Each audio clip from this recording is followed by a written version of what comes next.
It happened that there was a father that died and left the two sons behind. The sons split their inheritance in two.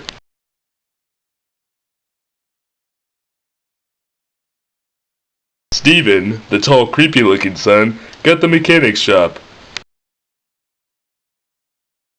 Connor, the kid with the annoying voice, got some money. Connor left Stephen and then pursued many things in his life.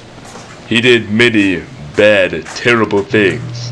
Seriously, this guy's messed up. I think I'm gonna go. Alright, you be careful out there. Try not to spend all Dad's money in one place.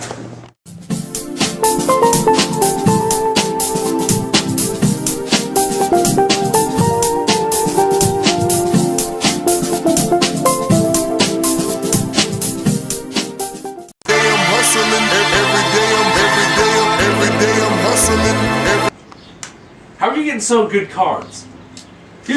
What was that? You're cheap. What is this? This is mine. I went to your shop.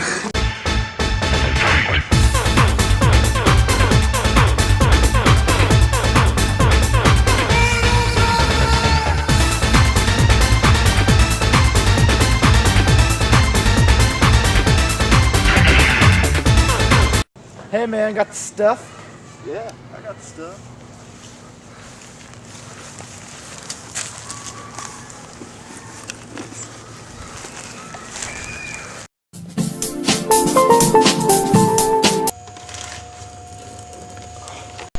Man, I really wish Connor was here.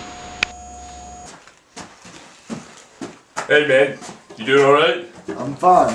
What would you like to drink? You want one of these non-alcoholic beverages? Yes. Okay, I'll get you one of those. This is mine. Okay? Here you go, man.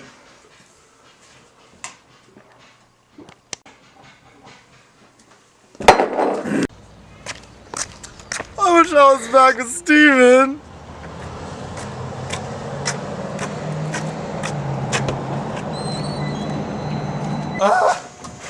No, you're not gonna beat me this time. Making another left turn. I've been holding on to seatbelts. Yeah! And Steven wins the Daytona 500. Whoa! What? I'm just working on this car. Don't you remember you told me you loved me, baby?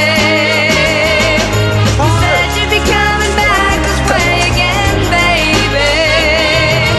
Baby, baby, baby, baby, oh baby, I love you. And then the two brothers went on for the rest of their lives, taking care of the shop together in sweet, sweet harmony. In 1972, a crack commando unit was sent to prison by a military court for a crime they didn't commit. These men promptly escaped from a maximum security stockade to the Los Angeles underground. Today, still wanted by the government, they survive as soldiers of fortune. If you have a problem, if no one else can help, and if you can find them, maybe you can hire the A-Team.